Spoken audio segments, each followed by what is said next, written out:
What's the deal? What's the deal, man? We live right now, man. Y'all gonna tap in, man. Man, we got two little things we about to watch.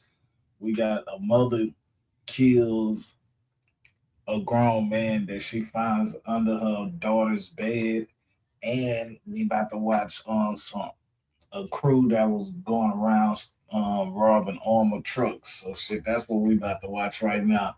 Yeah, shout out to Trader Truth, man. You know what I'm saying? Trader Truth had Trade Eight. You know what I'm saying? That motherfucker was live, man. You know what I'm saying? Nigga popped out with the kids and shit. Shout out to everybody who recognized the nigga and shit. And you know what I'm saying? If you didn't see me, that's good. You know what I'm saying? I promise you.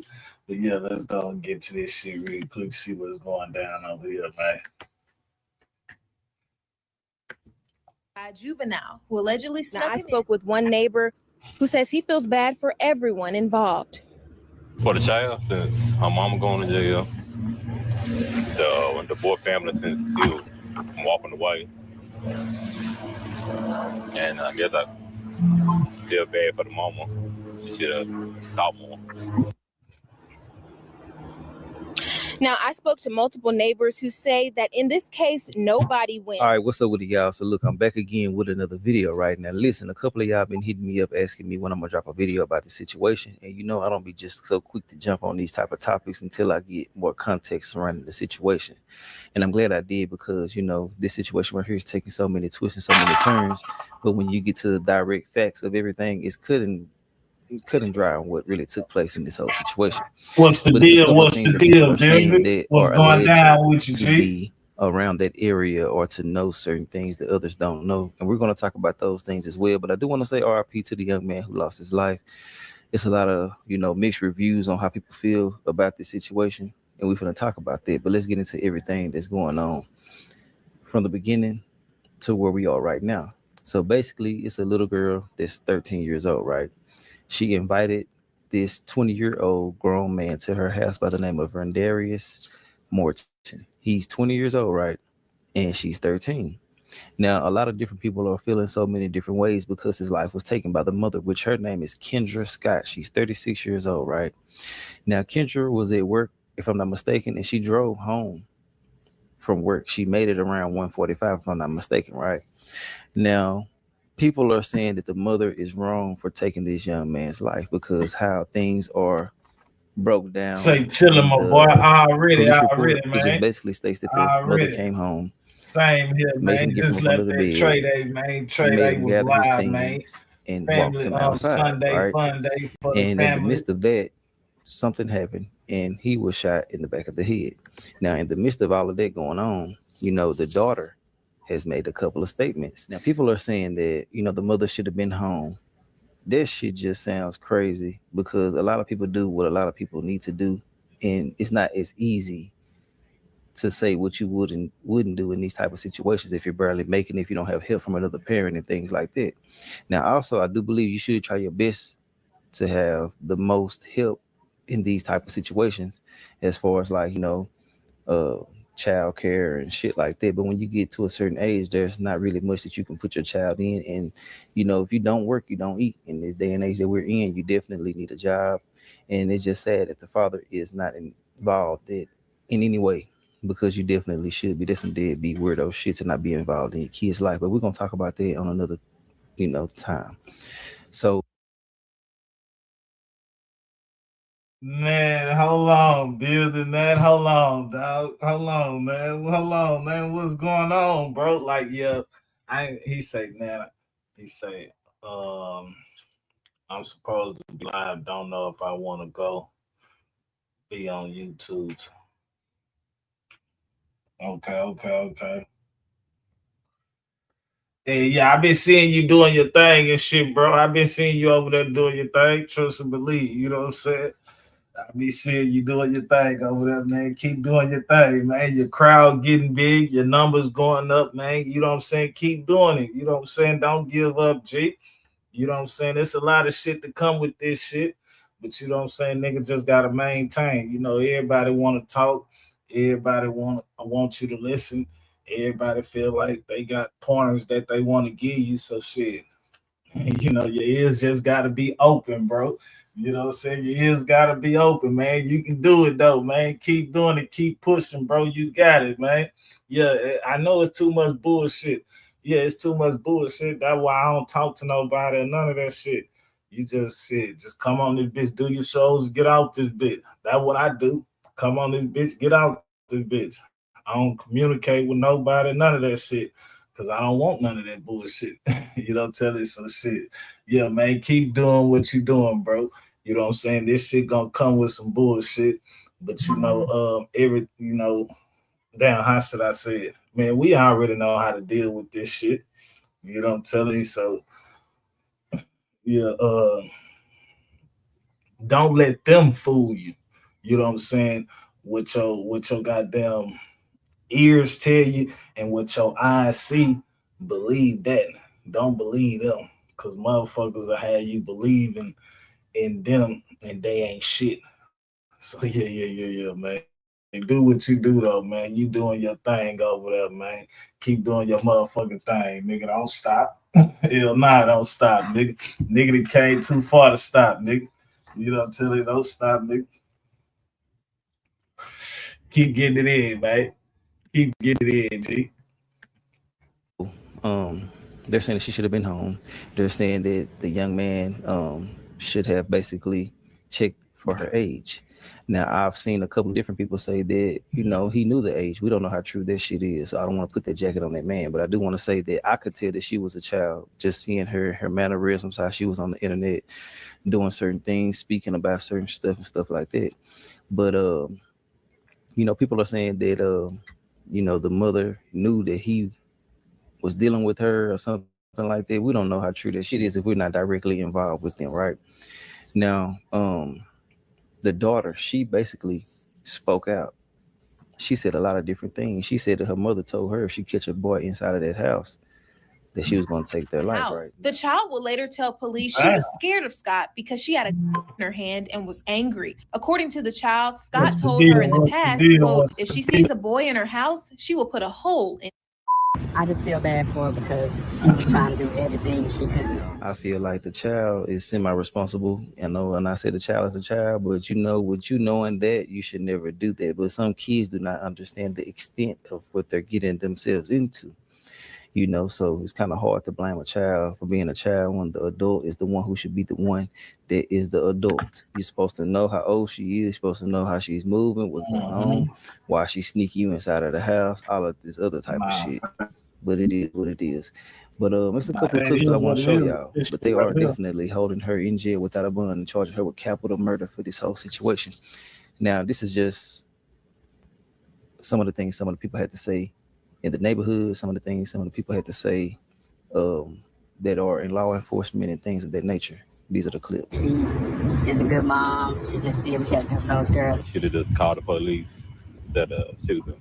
This mother, 36-year-old Kendra Scott, is accused of allegedly a man after he was caught hiding under her child's bed at 1:40 Thursday morning. Authorities have identified the man who was Rodarius Morton. According to police, Morton was invited to the home by a juvenile who allegedly snuck him in through the back door at 1 a.m. Just 30 minutes later, Scott came home. According to the child, Scott was banging on the front door and yelling, "Who's at my house?" The child would later tell police she was scared of Scott because she had a gun in her hand and was angry. According to the child, Scott told her in the past, quote, if she sees a boy in her house, she will put a hole in his. I just feel bad for her because she was trying to do everything she could for those girls. And it's like I said, it's just an unfortunate situation that it happened like that. Once the child opened the door, Morton was found hiding under the child's bed. As Morton was leaving the house, both Scott and Morton went out to the porch, and that's when the juvenile says she heard a shot. Morton was found in the back of the head. Listen to your parents. Do what they say. If they're not home, don't have anyone in the house that's not supposed to be there. That's just how it is. This is a case of what would you do? A mother came home and found a man hiding under her young teenage daughter's bed. So she killed him. And now she's charged with first-degree. Good evening, everyone. I'm Darcy Thomas. And I'm Lewis Bold. And Fox 13 is not naming the mother in this case because that could identify her daughter. Now, we have learned she had just arrived home from work on Travis Road in the Walker Homes community when police say she man. Fox 13's Troy Grant joins us live at a nearby police precinct. Troy, some people that you had a chance to talk with today say they believe that the mother was justified. They did, and neighbors also said there were other younger children in the house at the time, some even as young as just 2 years old. Now, in that affidavit, the mother said she did what she had to do as a mom. As your parent, you protect him. And when a situation comes up like that, you just react. And that's exactly what a mother told police she did when they responded to her house in the Walker Homes community early Thursday morning. Police say they found Rodarius Morton laying near the woman's front porch dead with a gunshot wound. Now that mom is charged with first-degree. Even though parents Fox 13 spoke with said they'd probably have done the same thing. If someone came into your home and they weren't supposed to be there and they was running out and the law has been changed, when you shoot, you don't know where the bullet gonna hit. With support for this mother spreading across social media, Fox 13 wanted to learn more about your rights to protect your kids and why the mother was charged. Legal expert Andre Warden said there's more to the story beyond a parent reacting, though it is possible the first-degree murder charge may not stick. Now, here's the thing. If the mother alleges, hey, look, I was in a heat of passion, you've heard that phrase, then it may not be a first-degree murder case, but they have charged it as such. There are a few factors laid out in the affidavit. First, the daughter allowed Morton in her house through the back door. When the mother came home, she knocked on her daughter's door asking, "Who's in my house?" The daughter also told police her mother has repeatedly threatened to shoot any boy she found in her home. Warden told me all of that would lead to the legal argument over whether this was premeditated and should be classified as first-degree. Again, not quite the same fact pattern that I gave you before in terms of days before or weeks or months, years, where she says, look, if a guy's ever in here, I'm going to kill him. That really gives you a strong indication potentially of an argument, at least strong argument for first-degree murder. But the closer in time, the more difficult that charge becomes. Now that mother is still in jail tonight, we do not know who is caring for her kids at this time. Coming up at 6, I'll tell you more about what neighbors had to say about this woman and what else they heard that night. Darcy? That is Fox 13's Troy Grant reporting live in Memphis tonight. Thank you, Troy. And in tonight's crime alert, a local mother is charged with a man who was found hiding under her child's bed early yesterday morning. WREG's Caitlin Barker is live in the neighborhood where the took place with the latest on what happened. Caitlin? Good afternoon, Stephanie. This shooting took place here at around 1:40 a.m. and it happened at this home right across from me on Travis Road. Now, this all happened after a mother found a man in her house. She says he was hiding under a child's bed. When police arrived, they found the man near the front porch. Now, the woman, 36-year-old Kendra Scott, now faces multiple charges, including first-degree and employment of a firearm during the commission of a dangerous felony. The man who was has now been identified as Rodarius Morton. According to police, Morton was invited by a child to the home and came in through the back door at 1 a.m. The arrest affidavit says when Kendra Scott came home, she was heard banging on the front door and yelling, "Who's at my house?" Once the child opened the door, Morton was found hiding under the child's bed. As Morton was leaving the house, both Scott and Morton went out to the front porch, and that's when the juvenile says she heard a gunshot. Morton was found in the back of the head. Now, I spoke with one neighbor who says he feels bad for everyone involved. For the child, since her mama going to jail. Damn, man, what y'all think happened here, bro? Because it's like, damn, that nigga that got popped in the back of his head. We can't even say, like, damn, this is a fucked up situation for the homie because he ain't supposed to be over there. Like, nigga, he ain't supposed to be over there, man. That girl too young, man.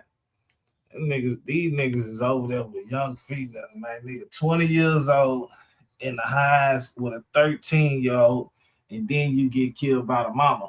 So it's like that's something that a nigga can't even just like shit. Nigga, you ain't supposed to be over there.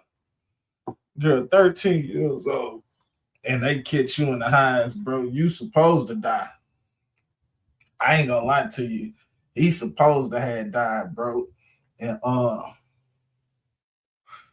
the mama probably didn't want to do it, but she probably felt like she had to. Like, you know what I'm saying? Like, I gotta bust this nigga in his head, because if not, he gonna be back over here. Yeah, like, yeah, we can't. Hey, look, man, I don't know what to say right here, man. The mama did what she's supposed to do, man. You know, tell it, goddamn, you know what I'm saying? You supposed to protect your daughter. And then, yeah, she did what she's supposed to do, goddamn it. Yeah, nigga, you 20 years old, she 13.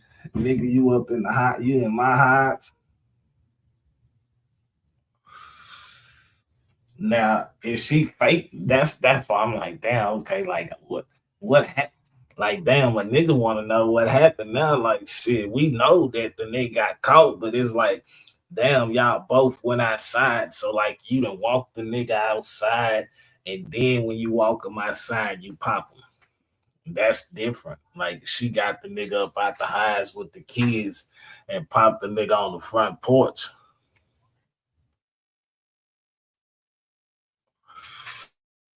Then the daughter said that the mama been telling her that. So the mama ain't nothing to play with. You know what I'm saying? The mama wasn't bullshitting. If she been telling you this shit, that means she wasn't playing. So, you know, sometimes our mama tell us some shit and we be thinking that she be bullshitting.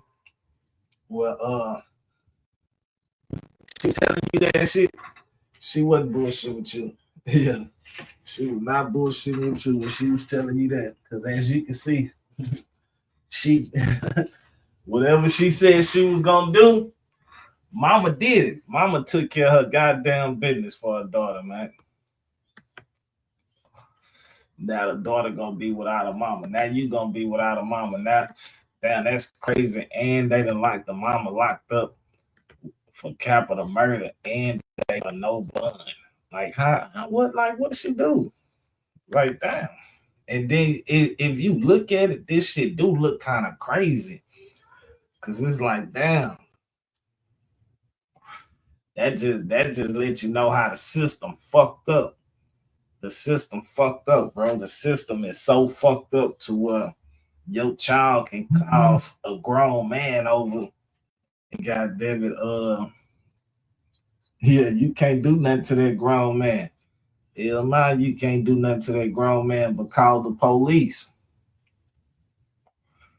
Yeah, you can't do nothing to him but call the police. You can whoop his ass and shit like that, but you better not kill him.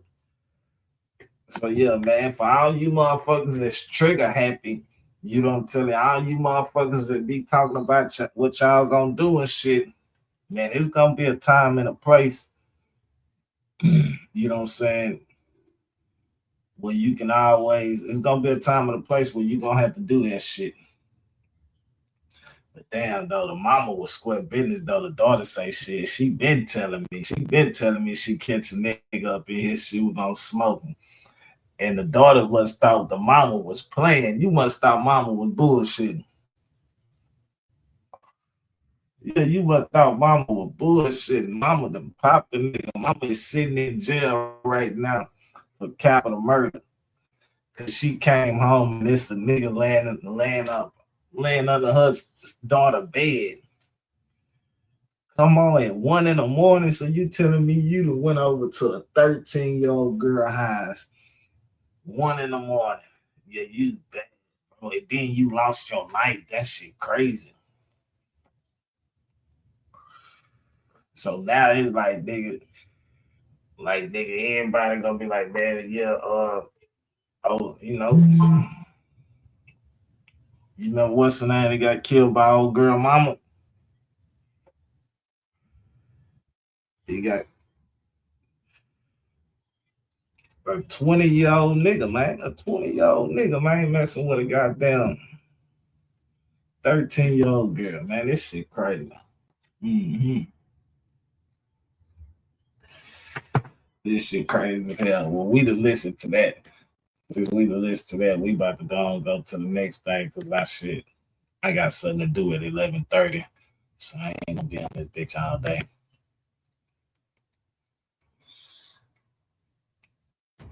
After pulling off 5 armored truck robberies in a span of 11 months and getting away with over $500,000 in cash, a robbery crew comprised of rival hoods starts to get greedy and are unaware of the mistakes that they made along the way. As the feds start to close in, the back door is seemingly open. Some members start popping up with bullets in their head, while others go on the run. And some rather have a shootout with the police before going back to prison. There's some people that are robbing armored cars, Of course. that are coming out guns a-blazing, Oh, I know. right? I know. Yeah. I don't think that's you. I don't think that's you.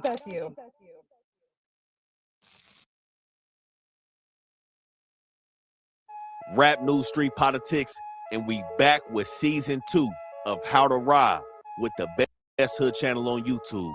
Everything that we speaking on in this video is for educational purposes only. We don't condone any acts of violence or robbery. Viewer discretion is advised. We going through the most prolific robbery teams and flock crews coming out the city of LA. But in season 2, we leaving behind the jewelry. No play extenders. We bringing no merchandise back after the move, trying to sell it for pennies on a dollar. We hitting straight cash. But you know how we do. We also got to critique how these dudes is getting down and how they ended up in front of the feds. We got a team coming out the west side of LA between some enemies and friendlies. The Black Peach Stones and the West Boulevard Crips, who like to lay the armored truck guards down while they're servicing the ATM. We got somebody's 61-year-old grandfather on the move. I ain't gonna lie to you. Bill. You know what I'm telling you, since I'm older now, you know what I'm saying? I know what's up now. So all I'm saying is, you know what I'm saying? It seemed like they done did a couple of jobs and only 500. You know what I'm telling you? I don't want in. You know what I'm telling you? I ain't gonna lie to you. I don't want in. You know what I'm telling you? I'd rather do like 1 job or 2 jobs for the 500. But if we doing this shit every day, nah, I'm cool. It seemed like these niggas was out here every day. I'm talking about getting it in, man. You know what I'm saying? Nah, I'm good, man. I know how that shit play out. And as you can see, we already heard how this shit play out. So that's why I'm listening to it like a motherfucker, man. Nah, I'm cool. I don't want it. Nah. If it's about 1 or 2, though, we gonna hit 1 or 2. You know what I'm saying? You down there got me. But if you gonna need me more than 1 or 2 times, goddamn it, I can't fuck with you, man. You know what I'm telling you? Because I see you trying to make this shit a job. So I see you ain't gonna, you know what I'm saying? You ain't gonna quit. So, nah, I'm cool. That's why I come up with my own licks. That's why I come up with my own licks and I get my own people. You know what I'm telling you? You know what I'm saying? I remember, you know what I'm saying, when it was another nigga lick. You know what I'm telling you? Nah, fuck that nigga old now. You know what I'm telling you? I come up with my own plays now, goddamn it. And I'll put you on it. You know what I'm saying? You want to get put on the plate? Want to make some money real quick? You know how a nigga do that? That what a nigga say, you want to make some money real quick? They be like, yeah. You know what I'm telling you? But you know, you got to be official with the shit that we be doing. You got to be official. You know what I'm telling you? Like a wrestler, goddamn it. Doing 27 years in the feds for a previous bank robbery. He had enough time to realize he was a one-man crew, and he jumps back outside, also laying the armored truck guard down. We also got some Samoan Pirus coming out of Carson, the ones that rather take a life before giving it up when the feds start to close in. Yeah. But we got to start it on the west side with 2 brothers who were at the top of the food chain of a robbery crew called the Chesapeake Bandits. Yeah. We got 37-year-old Davis Hobson, also known as Nabi, or Lil Trey, from Black Peach Stone Bloods, the Jungles. Now, Nabi brings some impressive credentials to his team, being on the bank robbery team all the way back when he was 15 years old. He sat down for 17 years, released at 32, and he's back out looking to perfect his craft. Next up, we got his little brother, 35-year-old James Davis Jr., also known as Puda or Rose, from West Boulevard Crip. Puda and his father are the reason what are called the Chesapeake Bandits. Puda stayed on Chesapeake Avenue between 30th and 29th in the middle of the West Boulevards. And this is where the crew set up shop and dispatched from on every move. Puda also brings some felony accolades, previously being arrested for ATM theft, receiving stolen property, and possession. Man, shout out to him, man. You see, he ain't playing. He flexing with the money. Yeah, he got the ATM money and everything. He flexing with it, man. Hey, shout out to them boys, though, man. That's what I'm saying, man. It be a group of niggas that be out here trying to get it, dog.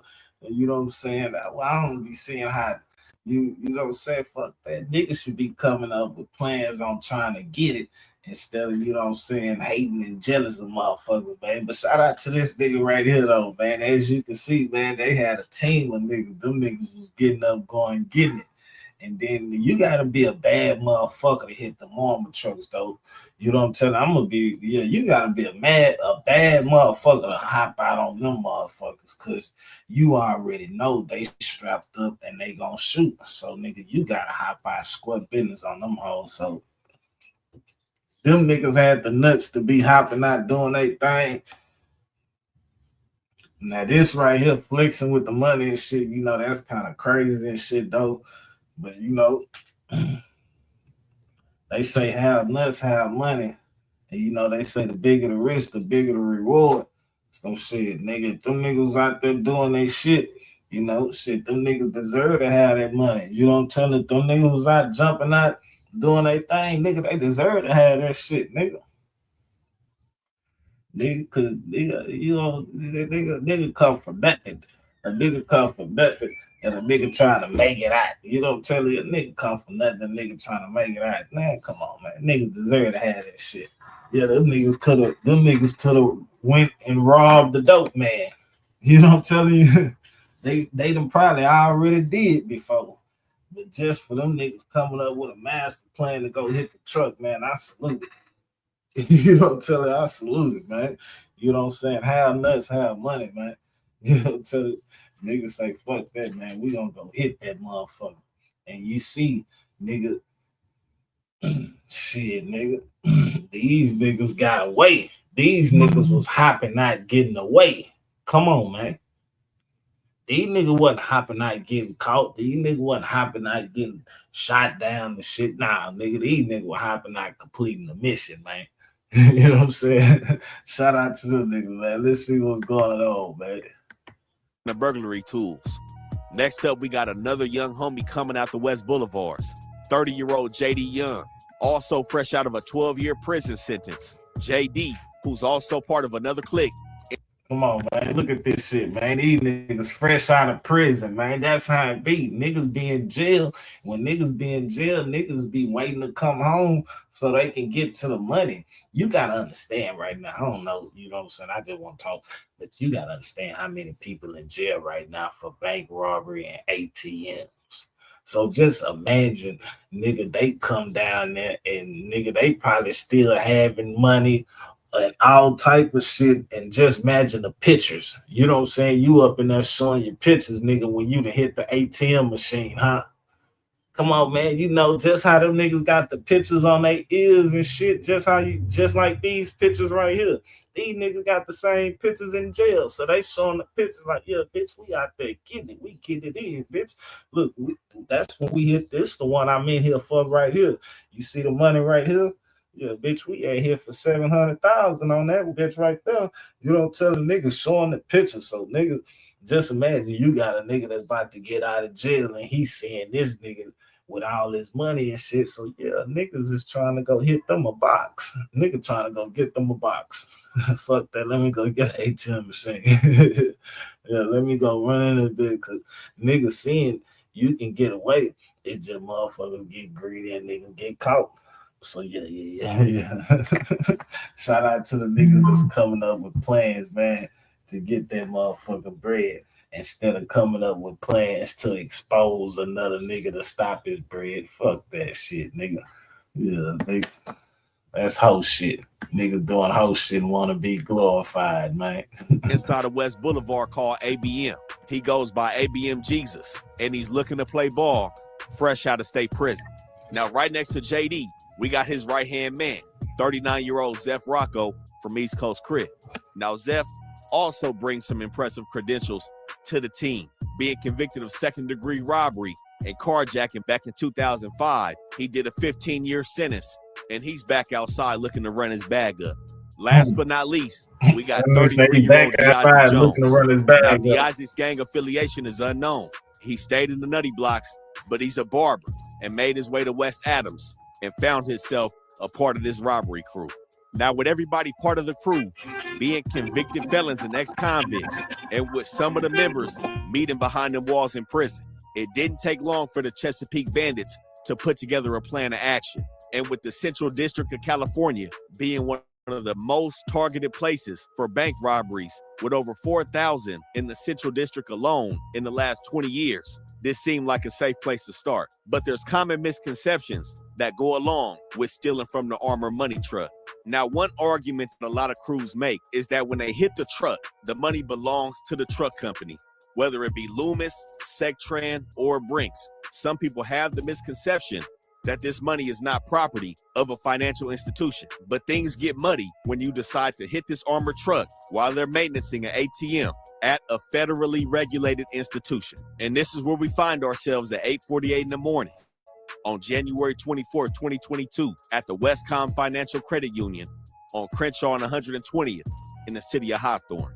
In the drive-through ATM, we have an armored truck driver, an employee of Sectran Security. He's outside of his armored truck, and he's collecting cash from Westcom's drive-through ATM. As he's handling his business, there's a white Chevy Tahoe that's been sitting in the parking lot of Westcom for over an hour. Sitting inside that white Tahoe in the passenger seat is Nobby from BPS. The owner of the white Tahoe and the driver is his half-brother, Puda, from West Boulevard. They've circled Westcom, and they've waited for the Sectran security truck to make its rounds as it does every Monday at the same time. They've driven behind the truck, and they can be seen taking pictures from the white Tahoe of the Sectran employee as he's servicing the ATM.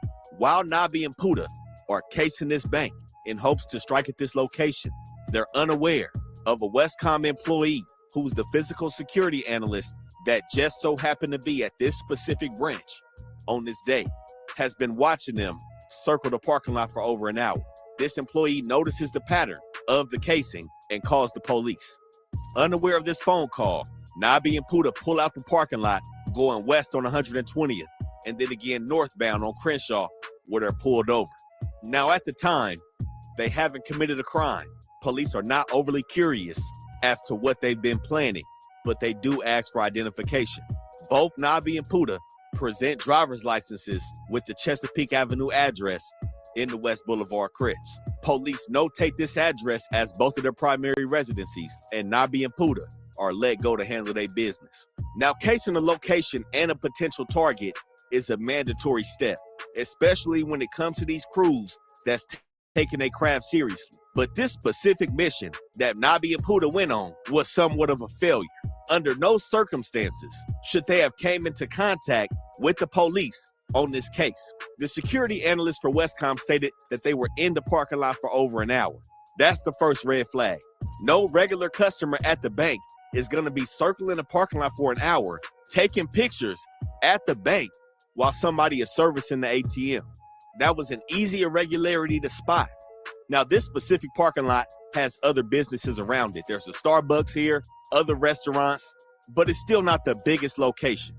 Sitting on top of the bank for an hour is a no-go. For educational purposes only, there's other vantage points that Nobby and Puda should have used to evade detection.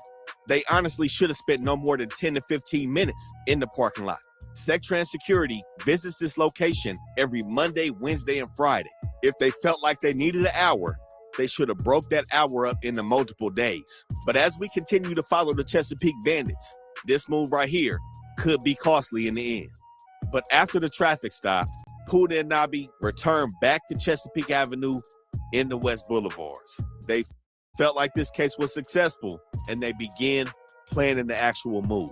And this is where we find ourselves exactly 2 weeks later, Valentine's Day, Monday, February 14th, 2022. The same Sectran armored truck driver is back at this location at the same time, shortly before 9 a.m. in the morning. He's back outside of his truck, servicing the machine, when he notices a white car pull up behind him. This white car is a Honda with 4 occupants that came to a stop on the other side of the ATM where the armored truck vehicle was parked, in the manner that the guard said looked suspicious. As he turns back to the ATM, 3 men jump out of the Honda and put an AR-15 to the back of the guard's head. They told him not to try anything or they gonna blow his head off. They meticulously waited for him to disarm the machine, and they watched him open it up, pull the money out, and put the money into his armored truck bag, securing the deposits.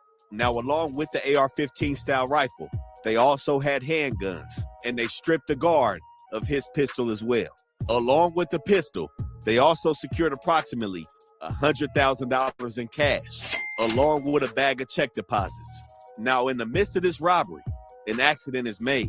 One of the pistols accidentally goes off, with one of the robbers verbally saying out loud, "Oh shit," for the armored guard to hear. But after it was all said and done, the 3 suspects jumped back into the white Honda and flee eastbound on 120th, and then making a left northbound on Van Ness Avenue. Now, with this first robbery, the suspects drive back to West Adams, and the police head to Westcom. When the police cut the surveillance video on, they saw how the guard was on his knees. They saw the white Honda, and they see how all of the suspects are completely covered up. But when they get the footage from the small camera that's located on the ATM, they find their first lead. While the individual with the AR-15 is holding the guard down and they stripping him, his shirt lifts up from the back and the tattoo is exposed. It's a distinct star tattoo on his lower back, and the ATM footage shows him bending down to grab the money, and detectives get a clear look at this lower back tattoo. Along with that, they begin to canvass the area, and they locate a Ring camera off 119th and Haas Avenue in the 11-5 neighborhoods. And at 8:34 in the morning, on this Ring camera, 10 minutes before the robbery, they find a white sedan matching the description of the Honda used at the Westcom Bank. But they also find the lead car, a white Chevy Tahoe. But with nobody being identified at the Westcom, the white sedan being a stolen vehicle, and them not being able to identify plates on the Tahoe right before the robbery, the police sit on their hands while the Chesapeake bandits are in the West Boulevards dividing up the money. But it didn't take long for that money to pop up in some flexing on YouTube. And on March 8th, 2022, JD, again, who also goes by ABM Jesus, makes his rap debut with All Blue Hunnids. But it's more than what meets the eye to this music video. Not only is it just weeks after the first robbery at Westcom, we get introduced to some other players in the game. Zeph Rocco from East Coast and the barber, D. Isaac Jones, is also in the music video. Along with them, some crispy $100 bills and a distinct money bag that would later come into question in possession of JD. Sitting in the cool counting all blue honey, all blue honey, all blue honey. Sitting in the cool counting all blue honey, all blue honey, all blue honey. Sitting in the cool counting all blue honey, all blue honey, all blue honey. Sitting in the cool counting all blue honey, all blue honey, all blue honey. Now, while JD is trying to jumpstart his rap career, Nabi has been doing maintenance on the tools used in these robberies. Immediately after the move at Westcom, he's in communication with an individual in the paperwork known as Lil Calvin Relly. Unbeknownst to the feds, Lil Calvin is the individual that Nabi has been in communication with for months in regards to the firearms. He's had multiple conversations about buying AR-15s and pistols from Lil Calvin. But on the night of the Westcom robbery, Nabi has deemed a pistol that was shot by accident as being bad. He offered the pistol to Lil Calvin. Calvin asked how much he wanted for it. He said $800, and he asked, is it all the way bad? Nabi replies that it's not all the way bad. It was just shot during a get down. No bodies on it, but Nabi don't want it. Lil Calvin immediately starts to look for a buyer, but got to switch things up because he thought it had a body on it. But while the police are still struggling to identify everybody at the Westcom robbery, the Chesapeake bandits set their sights a half a mile away from Westcom at the Bank of America on 116th and Crenshaw Boulevard. Now, the armored truck of choice at this location was Loomis. This bank was serviced every Thursday, and it was the first stop in Loomis's route due to this location being set as high risk. Again, this is Crenshaw and 116th, right outside of Imperial Village, blocks away from the Inglewood families and the Avenue Pyrus. But the other concern from Loomis is the layout. It's right off Crenshaw Boulevard. There's a wraparound parking lot directly next to the branch, and where the Loomis truck has to go to service the ATM is extremely accessible to the neighborhood directly behind the branch in the Imperial Village Crips. It's a lot of blind spots in this area, and Loomis took note of that. But the Chesapeake Bandits still doing somewhat of an okay job. They've made it all the way to Thursday, June 9th, 2022. 4 months after the Westcom robbery, they arrived to the Bank of America shortly before 8 in the morning. This is when the Loomis truck driver named Samuel is inside of the driveway, servicing the ATM, doing the same thing that the individual at Westcom was doing, disengaging the ATM and taking the deposits out of the machine. A silver Chevy Equinox pulls up directly behind the Loomis vehicle, and in the same fashion as Westcom, 3 suspects jump out. Now Nobby, just like at the Westcom robbery, takes the lead. He comes from the passenger side of the armored vehicle, points the assault rifle directly at Samuel, and tells him not to move. He then tells him to put his hands on his head, and he takes his pistol out of his holster. Nobby then takes the keys off of Samuel's keychain and unlocks the armored car for the other suspects to pop inside of it. And as the other suspects start to go through the truck, they realize the money seemed a little short. Nobby pushes Samuel to the floor and starts asking him where the rest of the money at before his teeth get knocked out. Samuel said there was no more money, and Nobby kicks him. And as the group runs back to the Chevy Equinox, they make off with $92,840 in cash. But just like the first robbery, cookie crumbs were left behind. Around 10 minutes after the robbery at Bank of America, police receive a 911 call at Century Park Elementary School on 109th and Spinning Avenue, just a few blocks northeast of the Bank of America.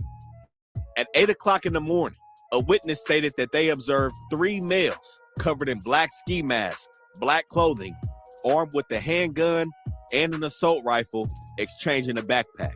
The witness also stated that the males were in a white truck and another white 4-door vehicle.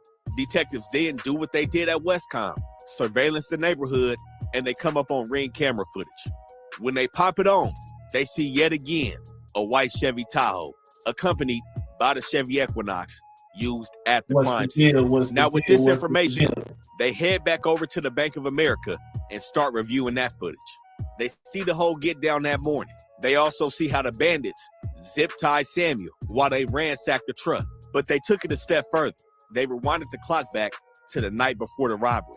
And this is when they get the best angle, showing the plates of the white Chevy Tahoe that was occupied by Nobby and Puda when they were casing the Westcom Bank. Now, this would be the Fed's first introduction to Chesapeake Avenue in the West Boulevards in regards to these robberies. And this is when they start getting acquainted with the Chesapeake Bandits. Now, with the Chevy Tahoe being registered to Puda, he immediately starts off as their prime suspect. Now, as they lay eyes on him on Chesapeake Avenue, they realize that his build resembles that of suspect number 1, observed at the bank robbery at Westcom on February 14th, 2022. And this is when everything adds up for the federal agents in regards to them casing the bank 2 weeks prior. And their first plan of action, with the Chevy Tahoe now coming up 3 times, they put a GPS tracker on Puda's truck. But with Puda's West Boulevard ties and him not being alone when he was pulled over leaving Westcom on the casing, it didn't take long for them to start looking at Nobby. And by June 30th, 2022, 3 weeks after the Bank of America robbery, the GPS tracking devices installed on the Tahoe, and they began to match Nobby's build to suspect 2 at the Westcom robbery and suspect number 2 at the Bank of America robbery. As they begin to track his movements between June and July of 2022, they notice he's been driving a white Chevy Impala registered to his girlfriend who he was living with. They then apply to put a GPS tracker on Nobby's girlfriend's vehicle. But as they study the Westcom footage a little bit more, now that they're introduced to their main 2 suspects, they begin looking at suspect 3, who jumped out of the white Honda at Westcom. Now, Nobby and Puda have an older brother by the name of Dennis Hobson, who's also from West Boulevard. In an internal federal email regarding the search warrants in the initial stages of this investigation. They state that Nabi's sibling, Dennis Hobson, closely resembles suspect 2, observed in the bank's video surveillance footage as being involved in the robbery. They noted that Dennis is seen in multiple social media posts having a close relationship with both Nabi and Puda. And the feds think this is a full family affair. But as the feds expected with the GPS tracking device, a day after they installed it on the Tahoe, Puda's in motion. At 6:36 p.m. July 1st, 2022, he's on Century Boulevard, what the feds say is casing Schools First Credit Union. Schools First is also going to be serviced by Sectrans Security, the same armored truck that services Westcom. A little over 2 weeks later, July 18, 2022, at 5:45 p.m., they follow Puda to a California credit union, also alleging that he was casing that bank as well. Now, after following Puda for the last few weeks, notice that he's going to multiple banks and has been at multiple banks. The FBI begins to subpoena his financial records. They subpoenaed accounts for Baxter Credit Union and his Zelle. The BCU account showed that he used the Westcom ATM multiple times to withdraw money. And it also showed them that he had an account with Ally Bank. So when they took this information to Westcom, Westcom replied that he did not have an account with them. He was using his Cash App card to withdraw money from BCU out of the Westcom ATM. It also showed that he didn't have a Schools First or California Credit Union account, thus raising more questions as to why he was at those banks when the feds were following him. Now, as we see, the feds have become hyper-focused on Nabi and Puda. The other individuals of the crew have seemingly kept themselves hidden for now. But while this investigation is starting to open up, August 4th, 2022, Thursday morning, the Hustlers Casino in Gardena is robbed. Another armored security truck, but this time things didn't go off as smooth. It had the same MO as the Chesapeake Bandits. The truck had just arrived at the casino, positioned to pick up the deposits. When the two guards got out of the truck, they were approached by at least 2 suspects, and gunfire was exchanged. One of the guards was hit, and the robbers got into the armored vehicle, making away with over $1 million. Now, at this time, there was no indication that the Chesapeake Bandits were behind this. But if they were, this was the biggest take of their run. And this is where they also start to get greedy. 2 weeks after the casino move, Nabi is in communication with his girlfriend's son, who was 17 years old at the time, about different casings. He spoke about Clark and Alondra, a Loomis armor vehicle. And just like his communications with Lil Calvin, he's also talking about guns. And this was the Chesapeake Bandits starting to gear up for their next move. A month later, September 15, 2022, a Brinks armored truck at PLS check cashers right outside the West Boulevards off La Brea and Jefferson. At 12:20 in the afternoon, a Brinks truck worker by the name of Reginald is here on his scheduled route off of La Brea, dropping money off to the PLS check cashers. Reginald exits the vehicle. In hand, he has the Brinks bag with money in it, about to walk inside. This is when he sees a gray Ford Explorer, black trim, no license plates, parked in the parking lot. He then notices a green laser pointed right at his chest, and then he feels a gun pressed up against his shoulder. Like clockwork, 3 suspects with zip ties in hand, matching the same descriptions as the past robberies, strips Reginald of his gun and his keys. This is when Reginald states that he starts receiving confusing commands. One person is telling him to sit down, another's telling him to stand up, and somebody else saying to get on your knees. When they grab the keys, they try to get into the Brinks truck, but they're having problems. This is when one of the suspects ups a machine gun style weapon, and another suspect had to tell him to shoot Reginald 3 times since they were having trouble getting into the truck. Luckily for Reginald, they found their way into the truck, ransacked it, and all suspects jumped back into the Ford Explorer with $375,000 in straight cash. But the crazy part, the same white Chevy Tahoe led the Ford Explorer to the scene with the GPS tracker still on it. And it also led a separate getaway vehicle away from the scene within 30 minutes of the robbery. Now, 2 hours after their third move, like clockwork, they're back on Chesapeake in the West Boulevards. But this time, the feds are staking them out. They watch Puda take out the trash. They see him jump in the Tahoe, stop to talk to a neighbor before driving off. And with this stakeout, the FBI has finally caught the Chesapeake Bandits in the act on their third robbery. Now, they don't strike immediately. You know how the feds move. Very slow. They got a lot of time especially when you playing with financial institutions. Those statute of limitations hit different. But just to make sure they on the right people, September 30th, 2022, 2 weeks after the PLS check robbery on La Brea, the FBI informs LAPD and the LA sheriffs that they need to take a look at Nabi. LA sheriff performed a routine traffic stop on Nabi and asked him to step out. Everything seems normal, but when they tell Nabi to turn around and lift his shirt up, a 5-point star tattoo is located on his lower back. The same tattoo seen all the way back on February 14th of that year, 2022, on the ATM camera when the robbers bent down to take the cash. They got a match. That's why I'm like, God, I always admire tattoos, dude. Everything. Let me see all your shit. What about your brother? Your brother bang too? Well, all my family's from the. Bro, I might even F on you. I'm just looking. It's not even a big thing. Let me see.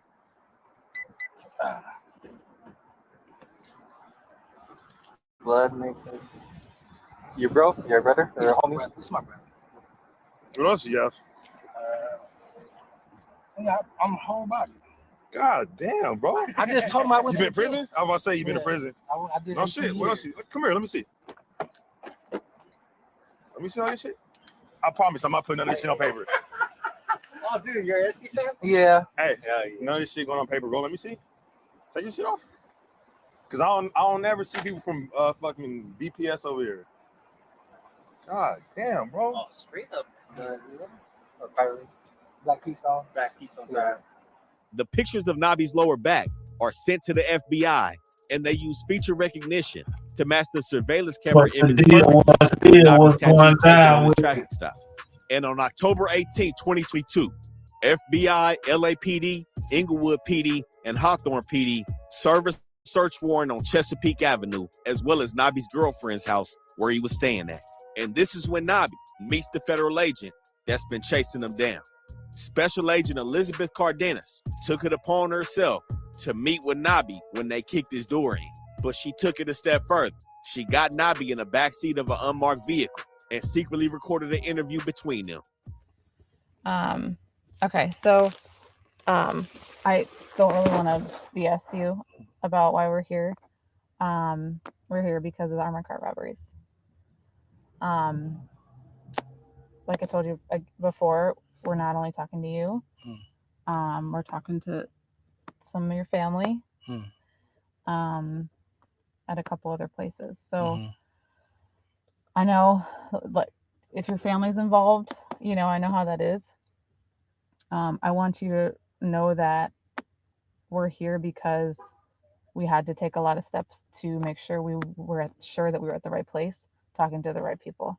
So before I kind of ask you any questions, I just want you to have that in mind, that for a Fed investigation, we have to be very thorough. Oh, I know. You know, and I wouldn't Trust feel that. comfortable coming here and doing all that if I didn't feel sure that I was at the right place.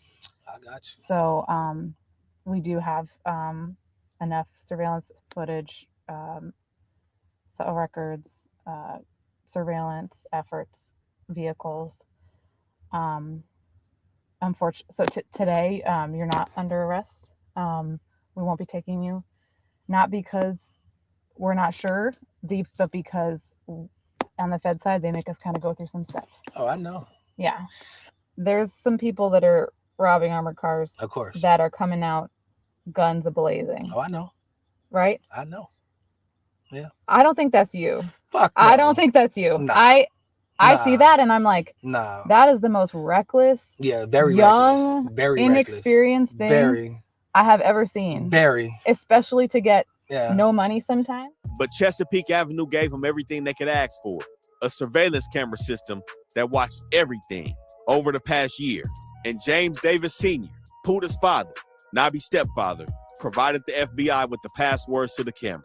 Now, the DVR system consisted of several cameras located at the Chesapeake property. The only caveat was that it didn't go back past March of 2022. So they didn't get the Westcom robbery, but they flicked it straight to June 8, 2022, the Bank of America robbery on Crenshaw and 116th. The night before the robbery at 11 p.m., the silver Chevy Equinox that was used at the robbery makes an appearance in the West Boulevards. It slows down in front of the house, And 5 minutes later, Puda emerges and is seen speaking with two unidentified males, one of them wearing a security guard uniform. The other unidentified male was wearing some Jordans, resembling those worn by Suspect 2 in the Bank of America robbery. At 11:59 p.m., the white Chevy Tahoe makes an appearance, and it drives off Chesapeake, followed by the Equinox.